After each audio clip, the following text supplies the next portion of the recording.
Hello, everybody. Welcome to the inaugural Halloween episode of the 9190 podcast. I am Nick, one of your co-hosts. And my name is Jake, and I'm the other host. We're pretty much two dudes in a basement talking politics, Current events, sports, gaming, whatever hell we want to talk about. All right. How you doing today, Nick? I am doing okay. A little bit stressed out, but I got my Michael's favorite beverage over here. Michael's favorite beverage ready and popped, ready to go. I'm going to take a little sippy-roo of it. I'll actually open mine up.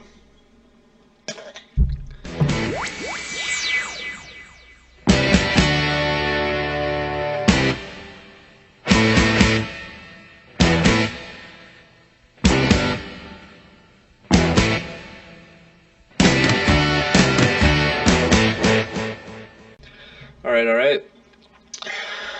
What would you like to start off with today, Nick? Oh, boy. First of all, fuck Hillary Clinton and fuck Tom Perez. Oh, man, we're getting right into it right away. I see. Oh, yeah, we're jumping right into it. Hillary Clinton.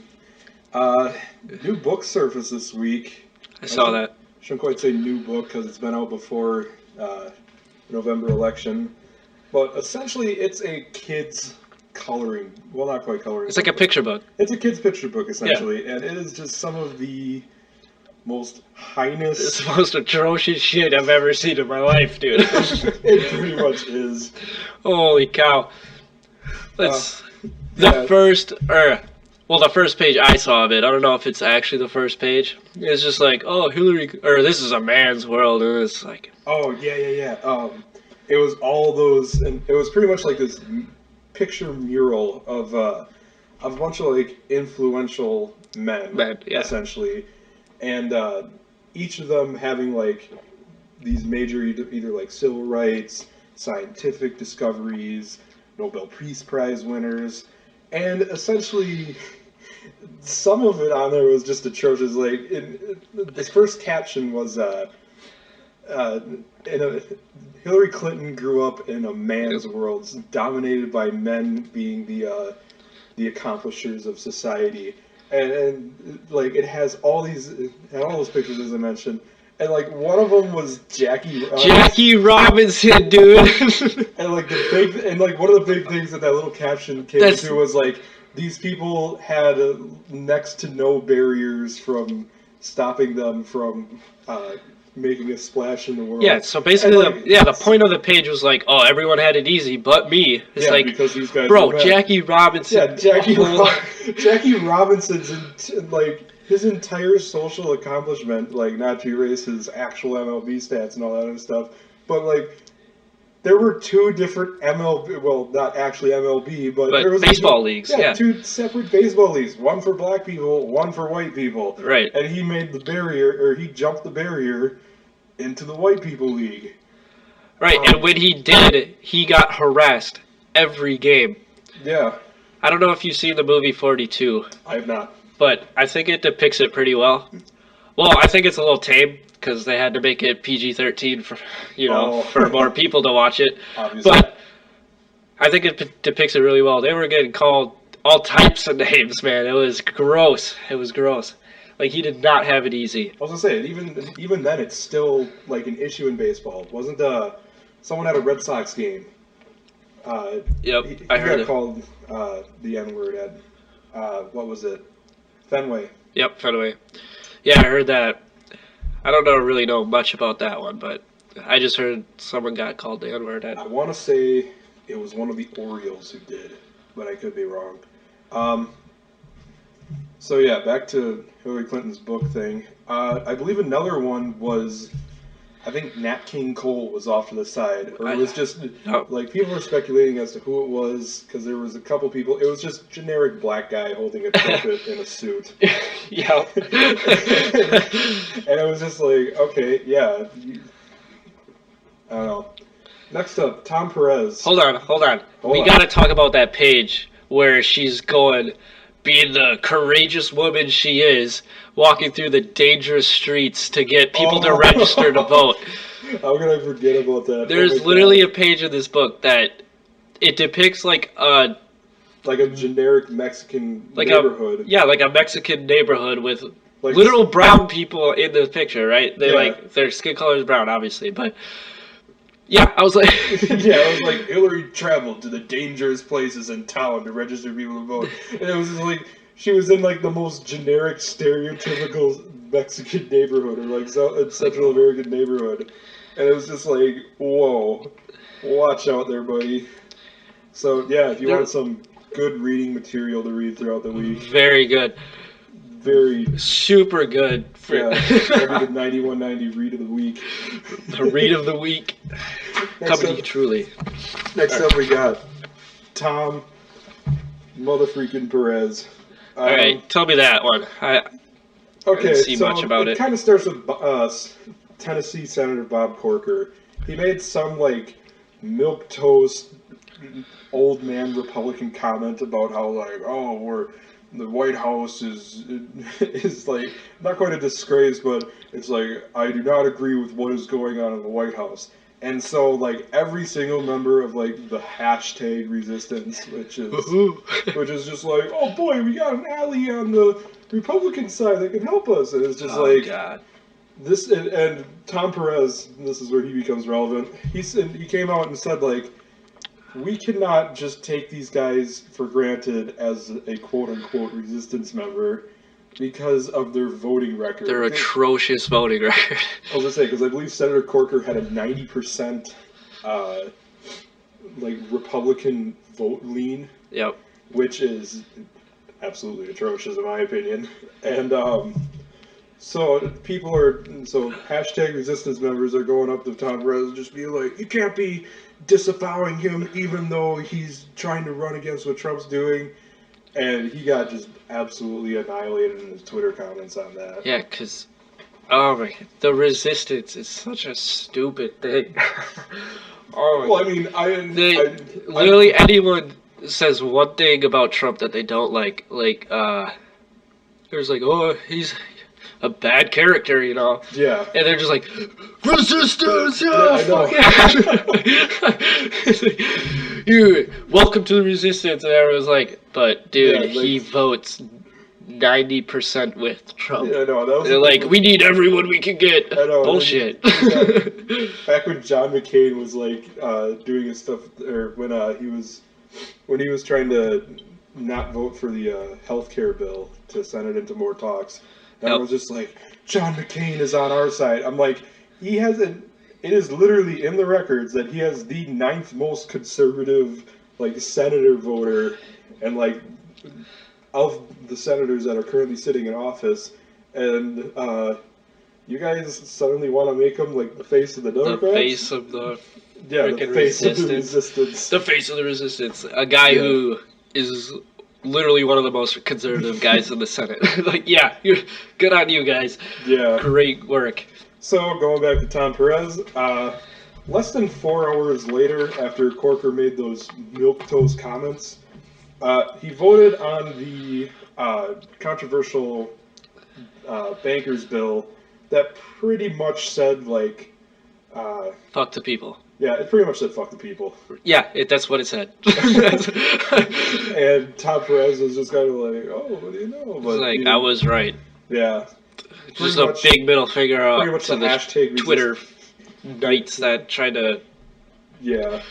So pretty much Twitter resistance made a friend, and that friend lasted not as long as 5-hour energy stays in your body. So. Right. And speaking of that banker bill that we were just talking about, I'm going to go give you the facts on that. We'll talk about that a little bit. All right.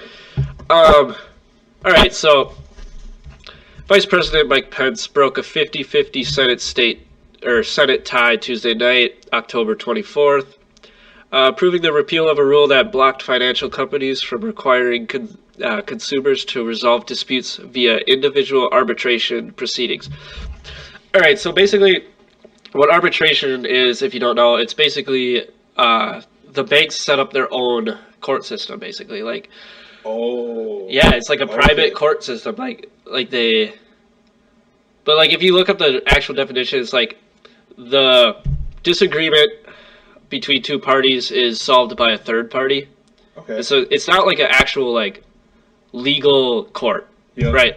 So they set it up, and you have to sign a like an agreement to it if you open up a checking account or get a credit card. It's just like, but this bill would have gotten rid of that, and now it goes to Trump to be signed, which he is expected to sign it. It's a big win for Wall Street and the financial industry. It's a huge loss for the Consumer Financial Protection Bureau, who approved this rule in July. The banks basically pushed for this because it allows them to keep getting away with financial crime and fraud. It's the easiest, it's like the simplest way to put it. All right. So this bill that was repealed, it gave average people a lot more power to fight against the industry abuses that they have been pulling off the last couple of years, such as, I don't know if you remember this, but when Wells Fargo got basically caught creating millions of unauthorized accounts, and basically now they're saying like, yo, you can't sue them in like a legal court. And they did that obviously to report that they were still growing, so they could boost their stock prices and look better, good for investors. So they created all these, millions of just fake accounts just to like, hey guys, we're still growing, give us a bunch of money. It's like, so it was like some sort of like, it was a hyperinflation essentially created by themselves. Yeah, they like manufactured their own growth, like their fake growth. Yeah. It was fake growth, yeah. This bill would have let consumers band together to sue their banks to resolve financial disputes in like an actual federal court. Okay, and wasn't that one of the things that they like dismantled when they passed this? Yep, was that it can only be like individual cases. It's individual, yep. Now.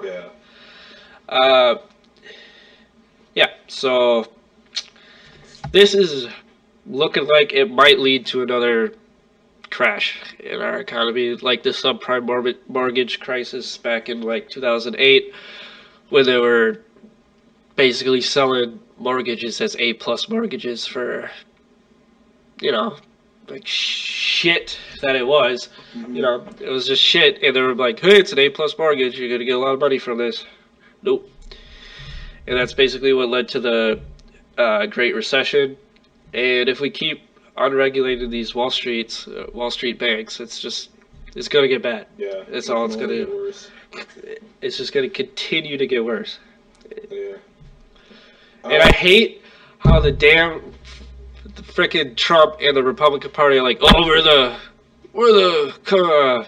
how do I put this? We're the party of like hard on crime. We're hard on crime. It's like hard on crime, working for the working man. But it's more just like billionaires helping other billionaires in a billionaire positive economy to create a billionaire positive economy. But it's just like, oh, Trump was a working man. It's like one of his biggest quotes from the campaign was literally like, yo, my dad just gave me $1 million to start a business. a small loan. Yeah, a small loan of $1 million to start a business. Just like, there are people out there who can barely get a small loan of $5,000 to buy a new car. Yep. Not new car, used car, I should say. It's just, I just hate how they're like, oh, we're the party that's tough on crime, and then they're out here making it basically legal to just fuck over working people that are trying to. I was gonna say when people use the term like blue collar millionaire or billionaire in this case, as to what they use to describe Trump on the campaign, that you literally could not be more wrong. No, it's just like the dude bankrupted like 4 different businesses, six different businesses, and definitely was born into a rich family. All this, the dude would look at someone who was like blue collar and just be like, I don't want anything to do with them. Screw this. I don't know. It just makes me mad because he was like, no one or the common man won't be forgotten again. It's like, and then like this is just him being beholden to the banks. Pretty Like much, he's yeah. just an establishment fuckboy at this point. Cause, Yeah. And, like, in a turn of events that almost no one saw coming. it's like his whole campaign was just like, I'm anti-establishment. I'm gonna work hard for the people. And I was just like, Now it's just like, oh, well, here you go, banks. Like, here's all the shit you want that I'm going to work for the people. the Because people, corporations are people. No. corporations are people. Yeah. Yeah. No. God. Yeah. So, next leading topic, Puerto Rico, and one of the big things about Puerto Rico that I want to get out there, the Garage Band, legendary guys on the West Coast, no parents, $25 T-shirts, and half of proceeds actually go towards legitimate organizations. Lead singer came out and said that he's actually going to be pressing the T-shirts himself. Oh wow. If you can, go on Twitter at no parents with 2 S's at the end. Order one today, and know that your money's going somewhere useful. Next on Puerto Rico, Whitefish Electric, and this was unearthed mostly by Ken Clipperstein out of Madison, Wisconsin. Clipperstein, whatever. Yep. This is on the Daily Beast. Yep, on the Daily Beast. Whitefish Electric, little history, started 2 years ago in the state of Montana and had 2 employees at the beginning of, I should say when Maria hit landfall in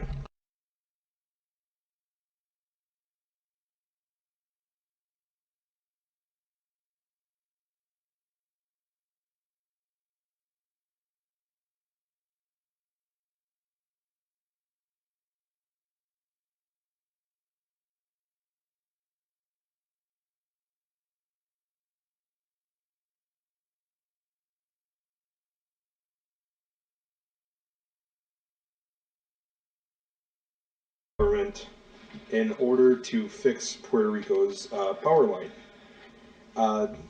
They also just so happen to be from the hometown of the Secretary of Interior, Ryan Zinke, to which he has denied all connections of being a part of this deal, which is God.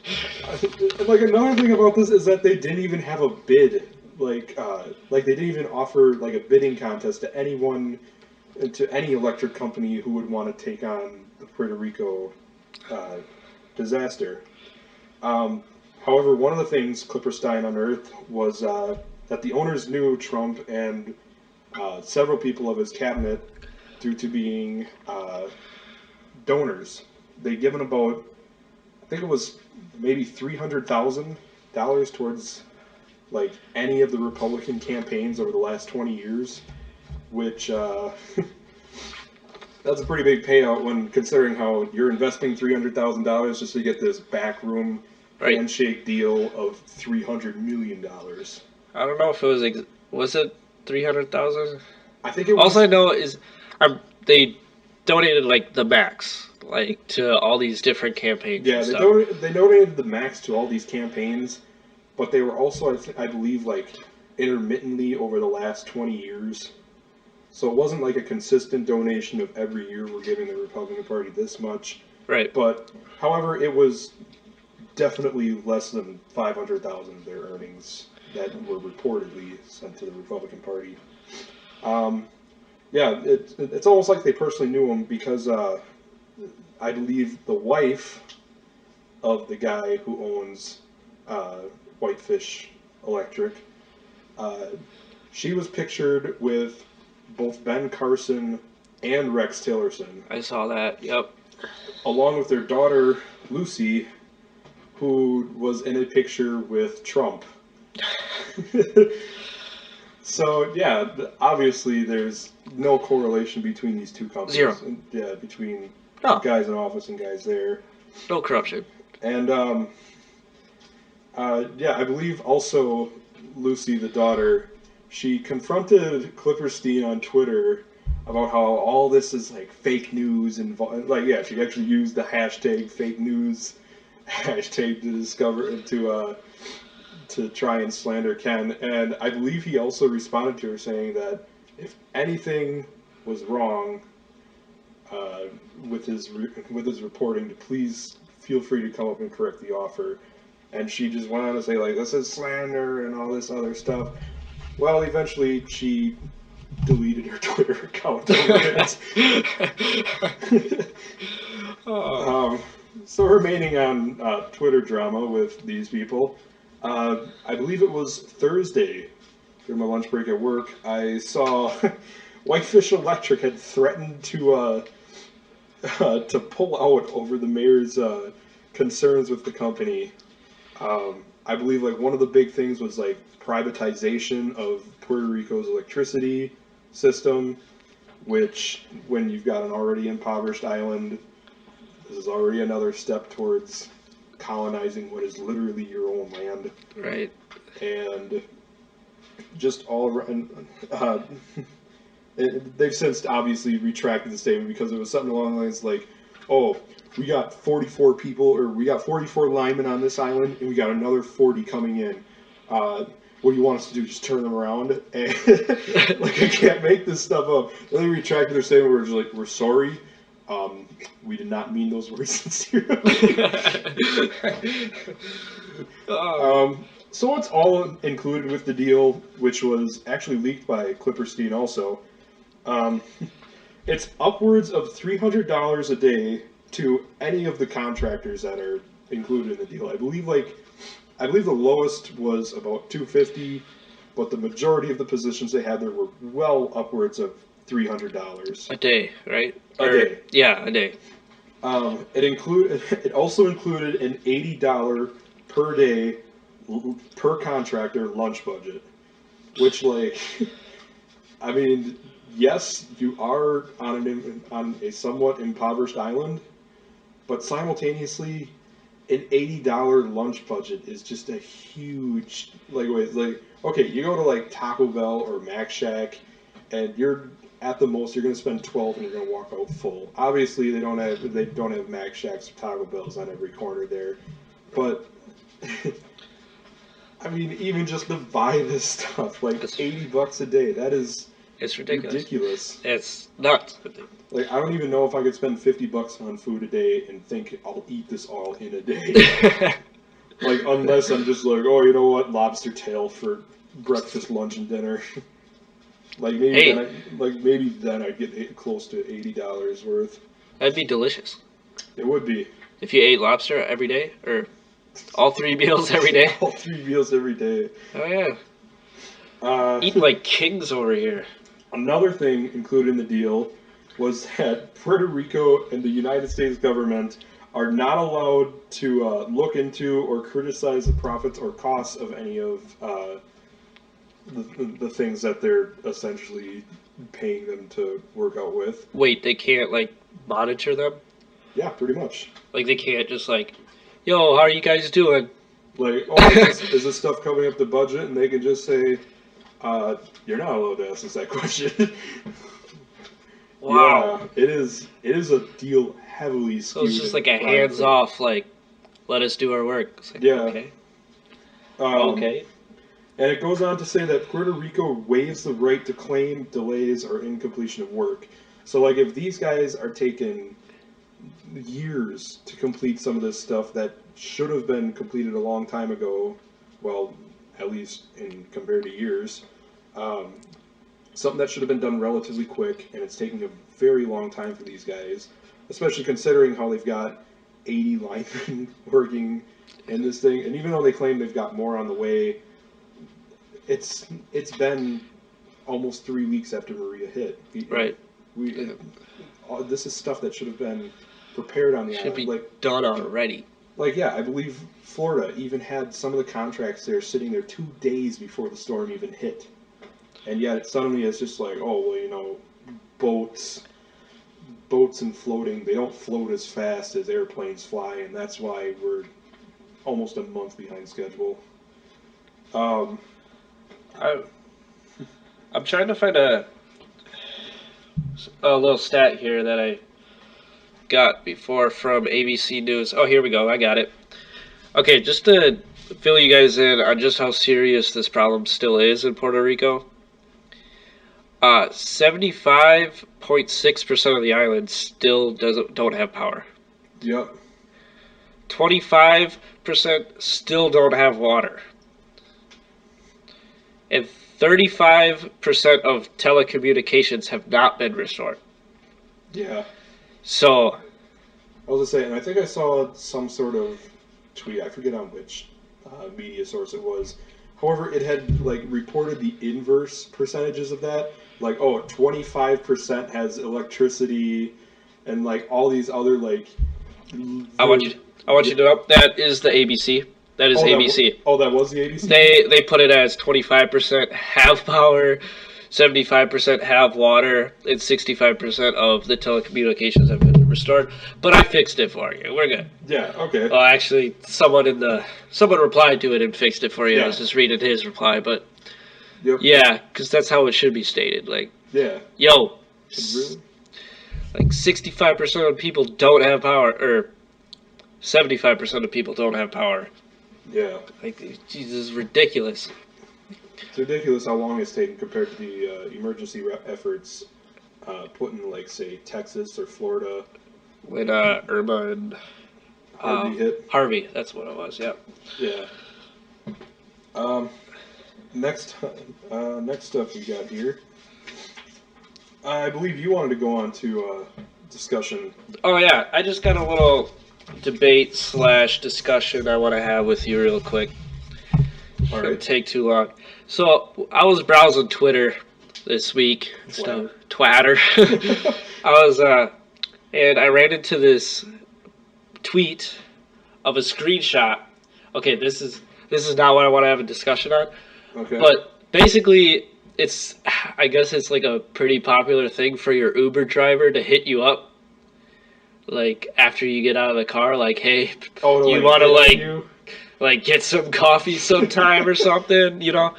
Apparently, it's a decently large problem because I kind of Googled it and there was a bunch of articles on just a bunch of like, hey, Uber's trying to, get with us here. So this lady was like, basically she got a text from her Uber driver. Okay, hold on. All right. This isn't the discussion I want to have. I'm just giving you the facts of where I got this from. Okay. So in the text message was, hey, I think I'm in love with you. Okay, little too forward, right? Too forward. That's a bit strong to come off as. But... Okay, and she was saying it was sexual harassment. Okay. Okay. So, basically what I want to ask you is, so if a guy or a girl, basically, like, how do I put this? Just, like, takes a stab, like, hey, you want to, like, get coffee or something? Or, like, hey, I think you're really pretty or something. Mm-hmm. Like, if they want to just, like, I don't know, just, like, take a shot at it. Like, shoot your shot, Yeah. That's a big popular thing. But, like, because one side of the argument is, so sexual harassment, like, the definition is just unwanted, like, sexual advancements, right? Yeah. And so one side is saying, like, yeah, it's sexual harassment because it's unwanted. True. And the other side is just like, no, it's not really sexual harassment because they're just, taking a stab in the dark. Maybe, like, just trying to see if you can get a date out of it, Now, this Uber issue has got to stop because that's ridiculous. Yeah. But the question is... That's a whole different level of, like, creepiness. Right, that's just straight creeper. Like, I drove you to the mall the other day, and I think I'm in love with you. Do you want to come out to get some coffee sometime?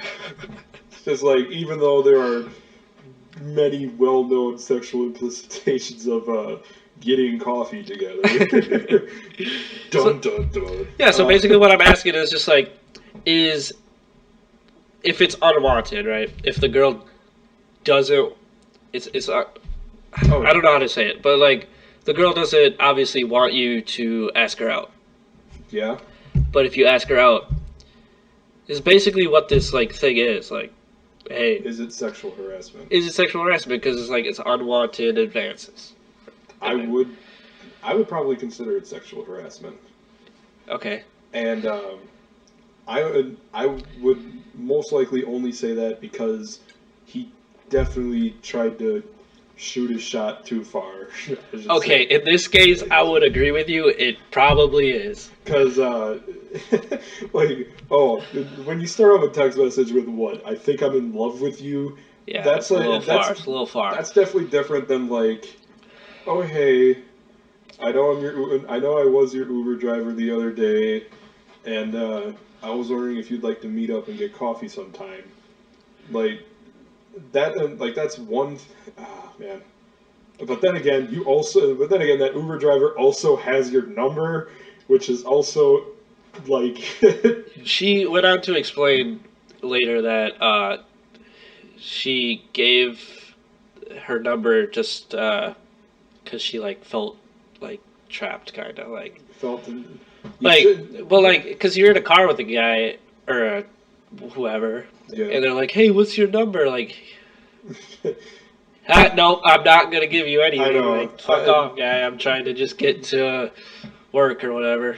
I know. Do not spin this as me blaming the victim at all, because I'm definitely not. But like you should never feel compelled to give a person your number. Right. Like, especially someone who you think is kind of like creeping on you, like your Uber driver.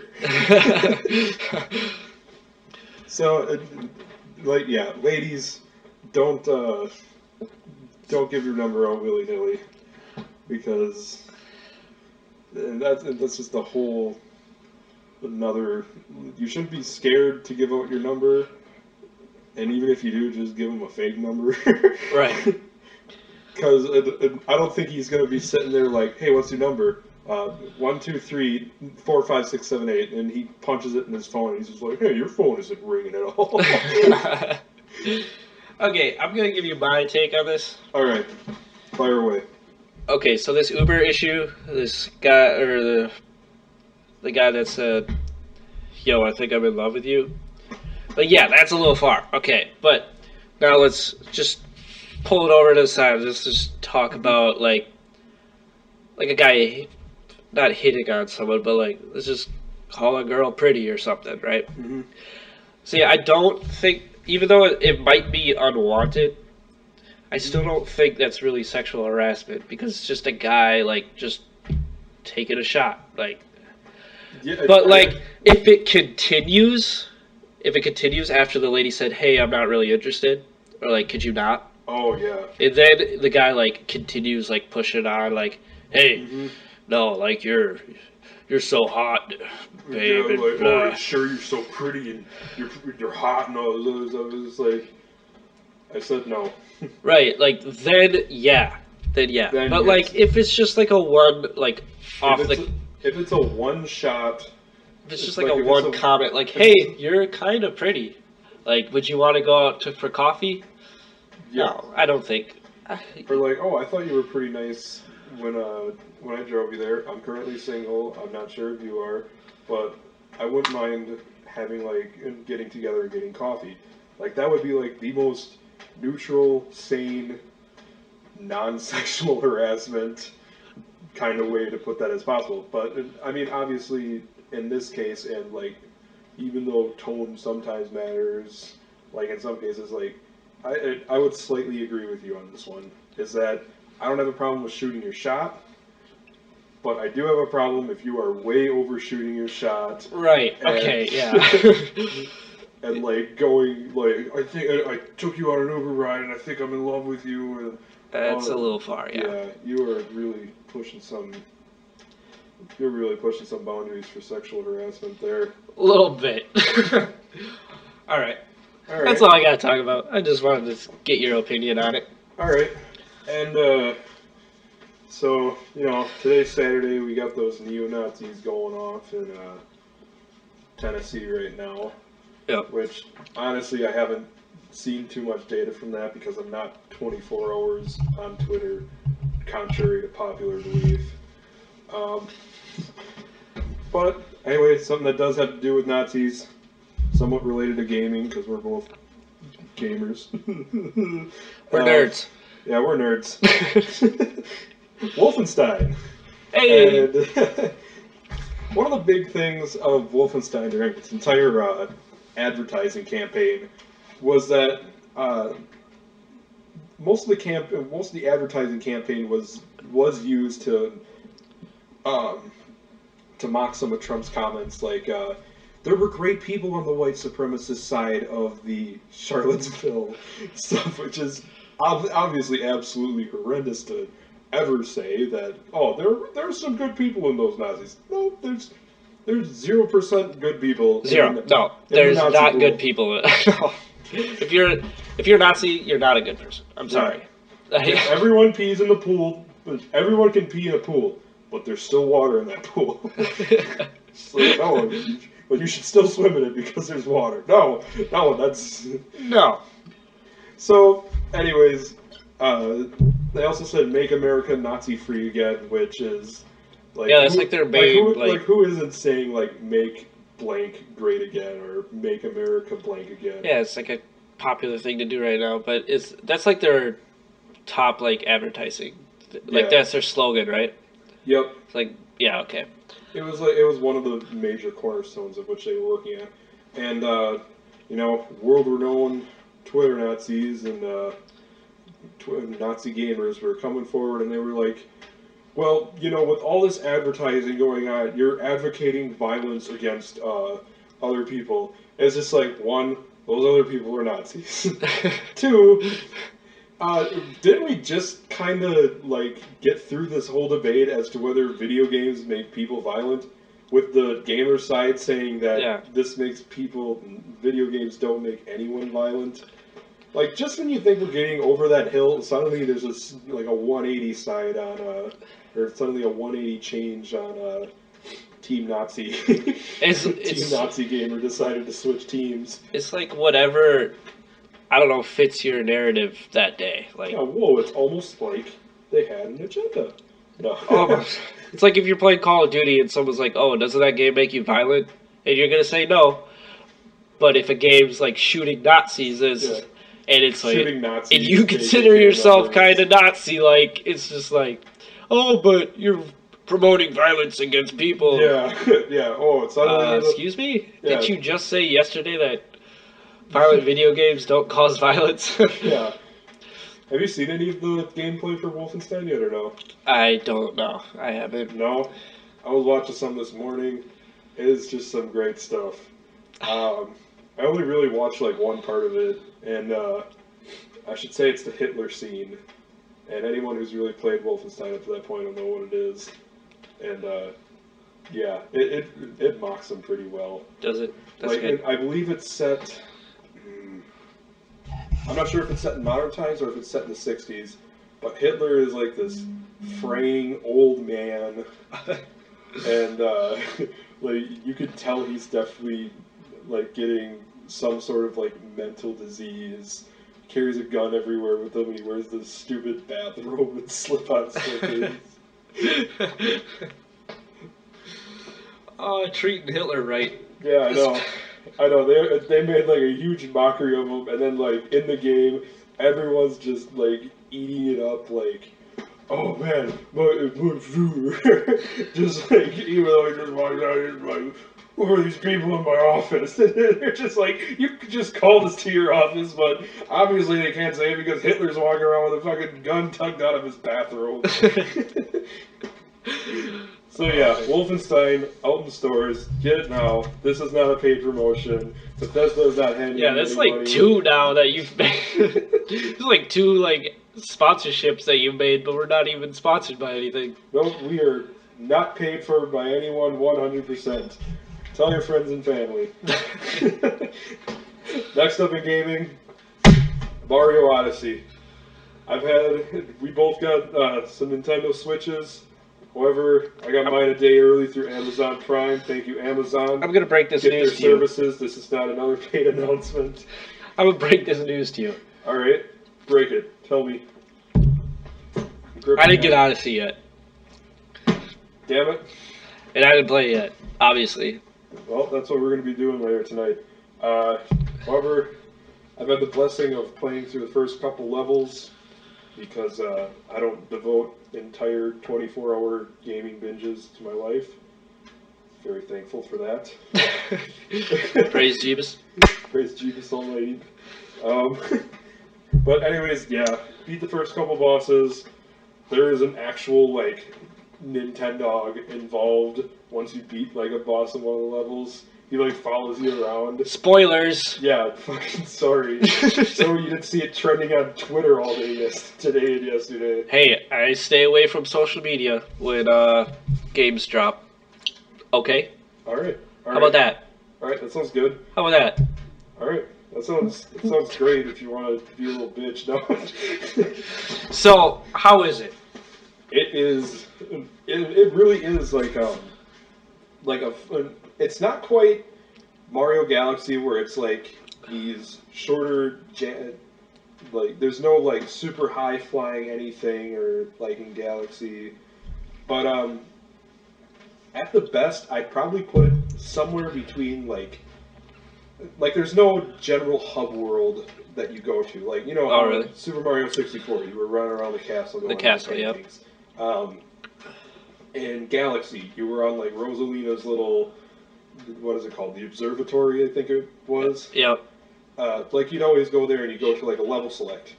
These ones, it's just kind of like you got your little hat-shaped spaceship, and you're just kind of The Odyssey, man. Yeah, the Odyssey. The Odyssey is what it's called, and pretty much you just travel to like all these other worlds. So there's no like central main point. Like not to say that's a criticism of the game or anything. I wasn't expecting one, but I mean it was definitely a change as to the other Mario games. Like even Sunshine. Like even though I haven't quite played that one yet, it's mostly I haven't played that one either. It's mostly like doorways and stuff in the like main city. Yeah. Delfino Plaza, I believe is what it's called. Yeah, I'm pretty sure. But yeah, this isn't a paid review. Get it if you got a Switch.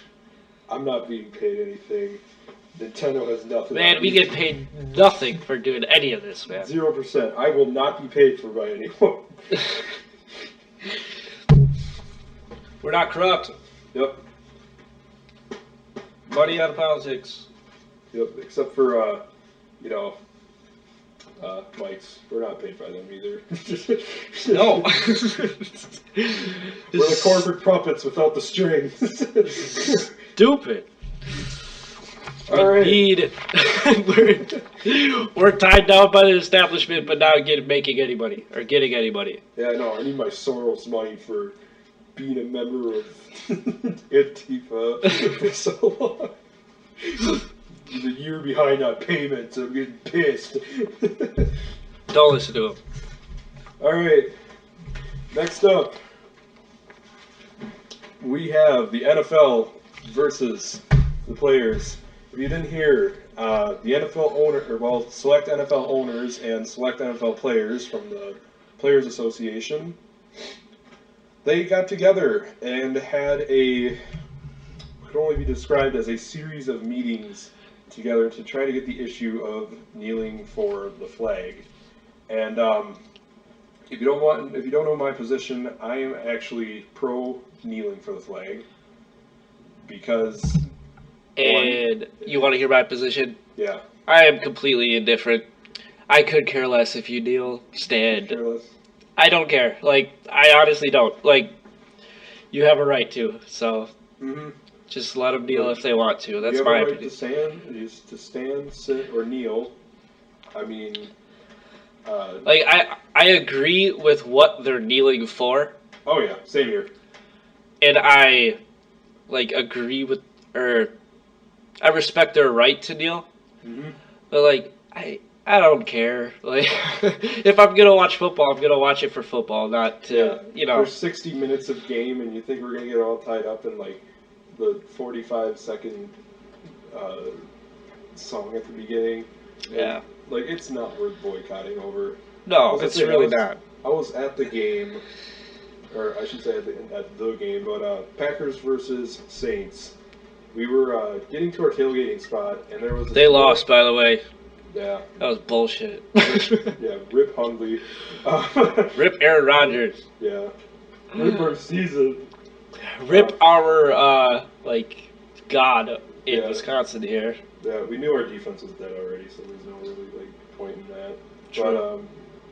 But, anyways, at the game, or at least before tailgating, there was a little, private Cessna, one of those little farts flying around with a giant banner behind it that said, real men and real NFL owners and real players stand for our anthem.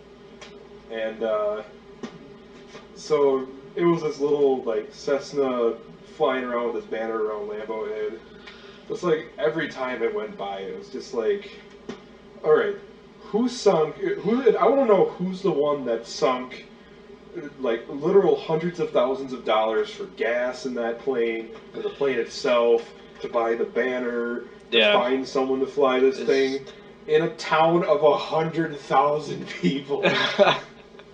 Okay, when they say that Green Bay is smaller than the rest of the NFL, or than the rest of any city with an NFL team, we really mean that Green Bay is this tiny little, honestly, coffee stain on. Yeah, it's pretty small. It's compared to LA and New York. Yeah, LA, New York, even Chicago, Tampa Bay. Tampa, yeah. Yeah, I think the next one actually is Tampa Bay. Is the next smallest? Yeah, it's the next smallest, and I mean Tampa Bay is not a small city at all. No. But I mean, you still got Madison and Milwaukee that are still way bigger than huge, or way bigger than Green Bay. Yeah.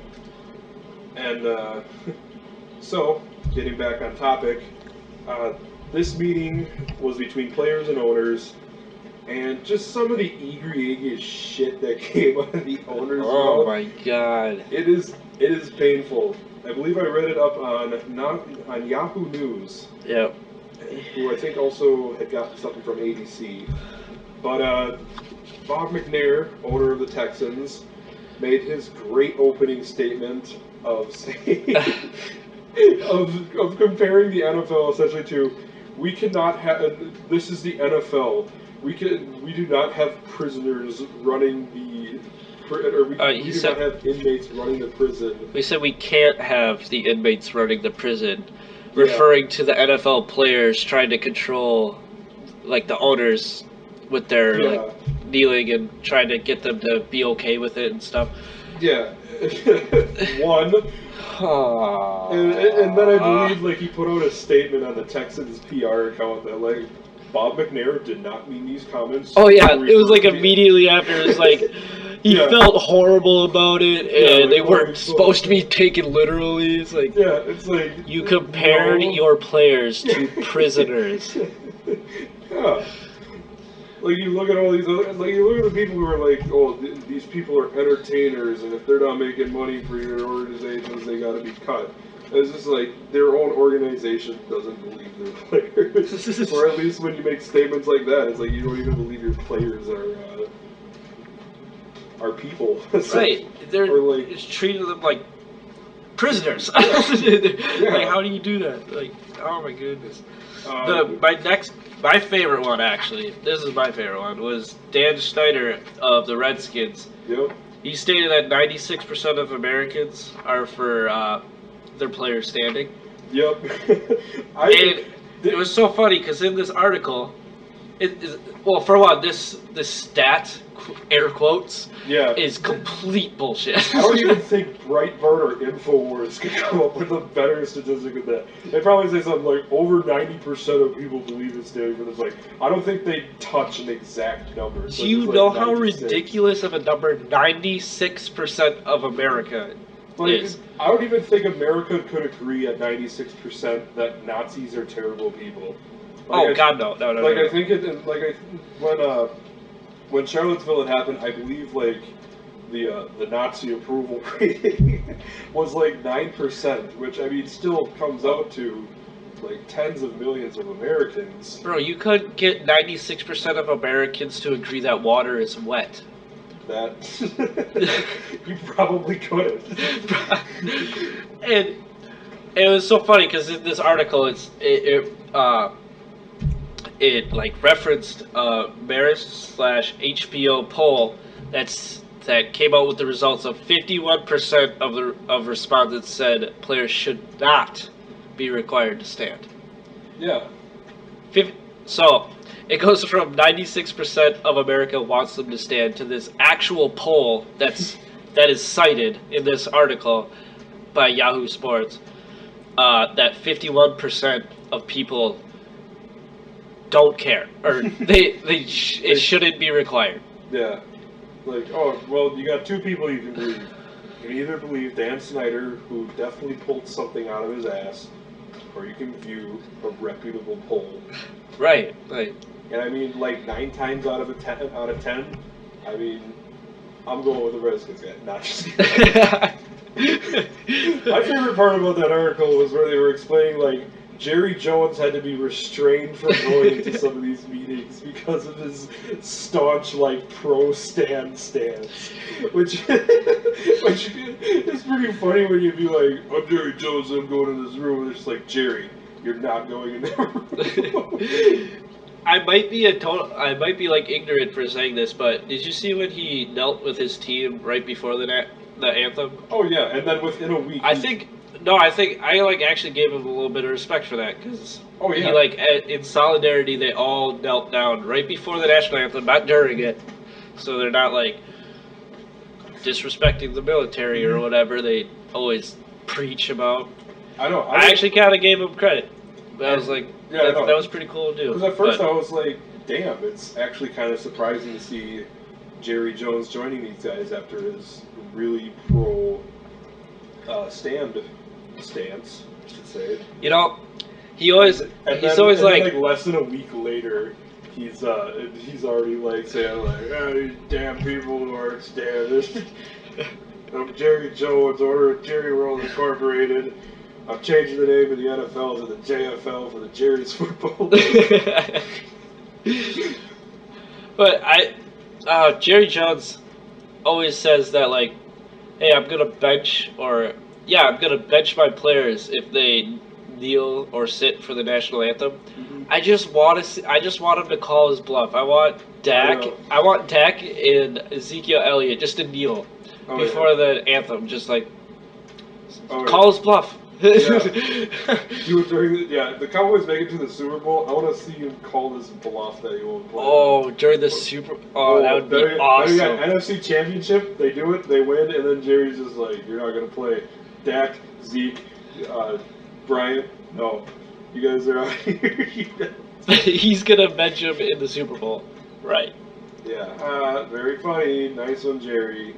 Go back to playing with your toy trains. Oh man! All right, and so like in this article, it also talks about like advertisers' concerns with their like tanking ratings and stuff. I was like, weren't they already going down before all this started? Right. From what they were already going down. Like concussion protocols, and like there's a myriad of other like issues that actually matter in the NFL. And then, like, everyone's just deciding to be like, actually, all the really big matters are if they're on their knees for a minute and a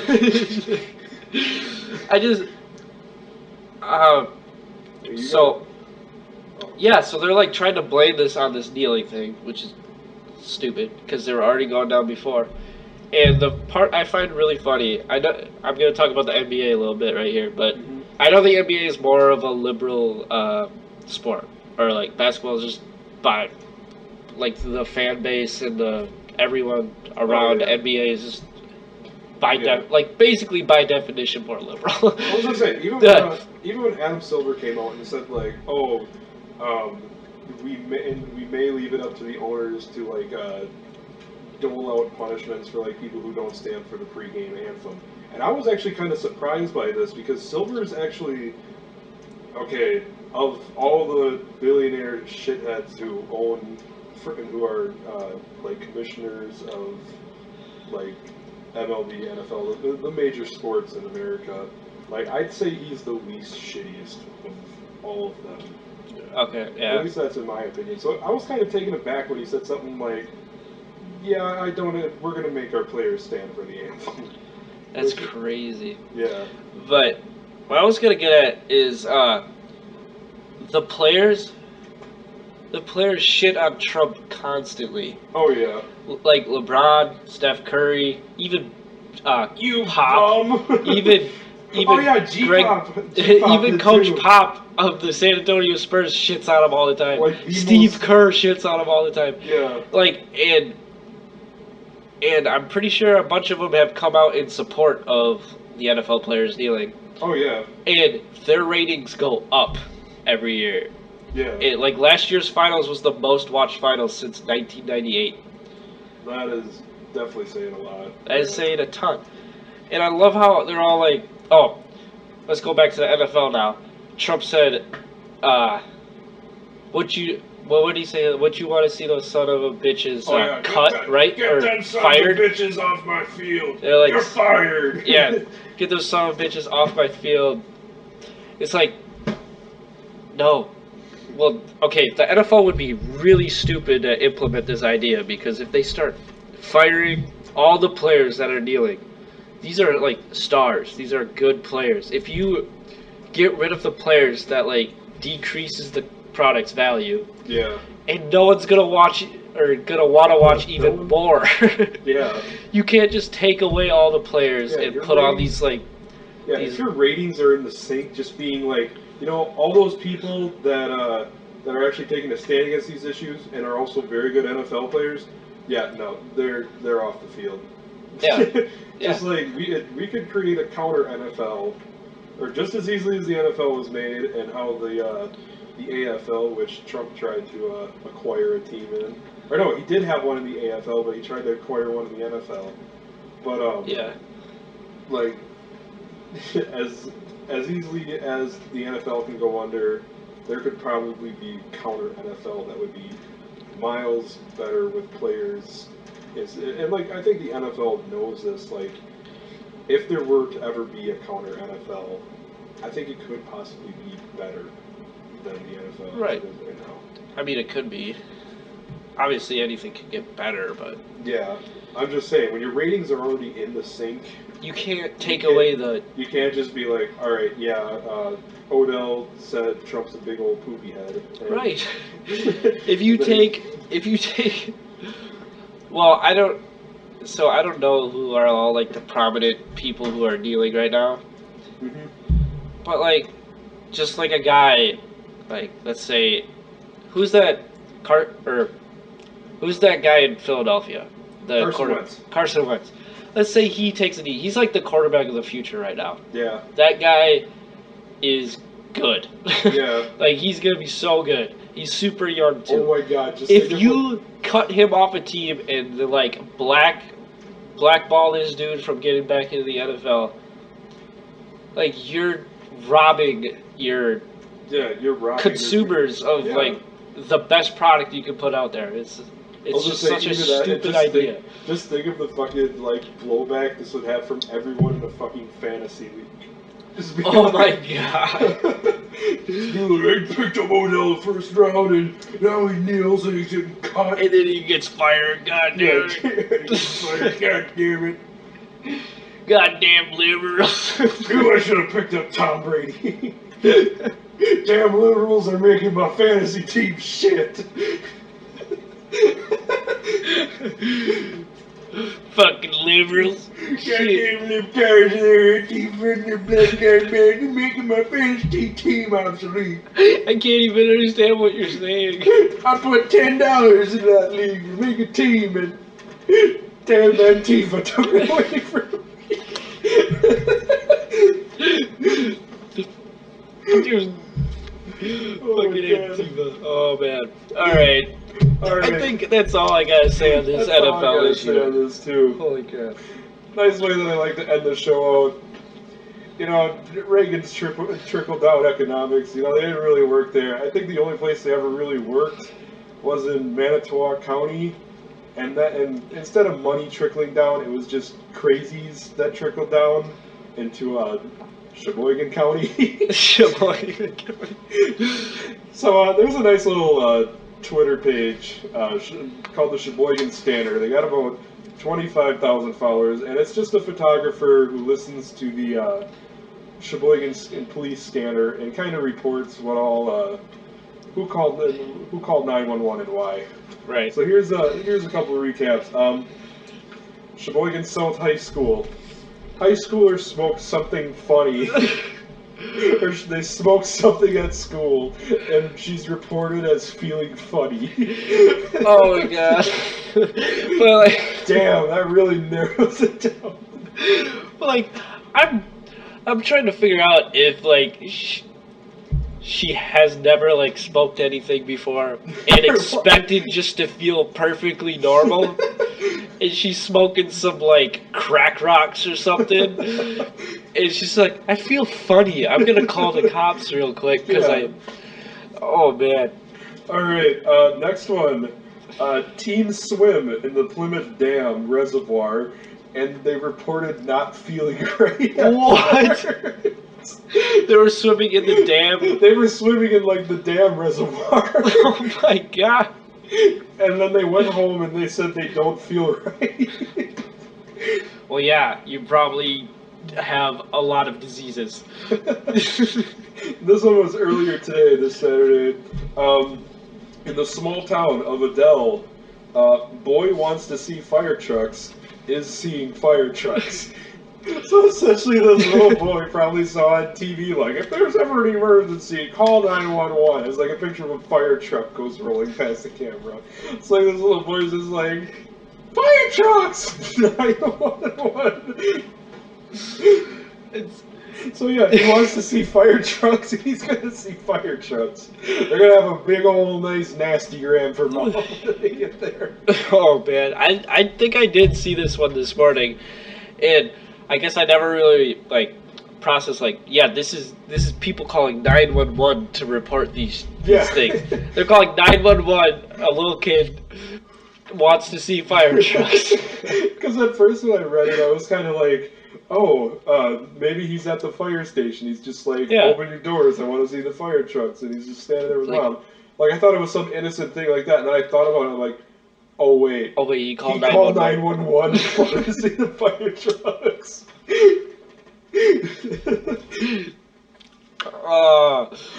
Kids, bro. Yeah, dude. Can't wait to have a crotch spawn of my own walking around. Too soon.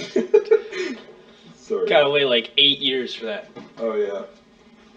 Alright. And with that being done, I'd like to end 9190 on a high note. Thanks for tuning in. I'm Nick. I'm Jake. See ya. It was dope.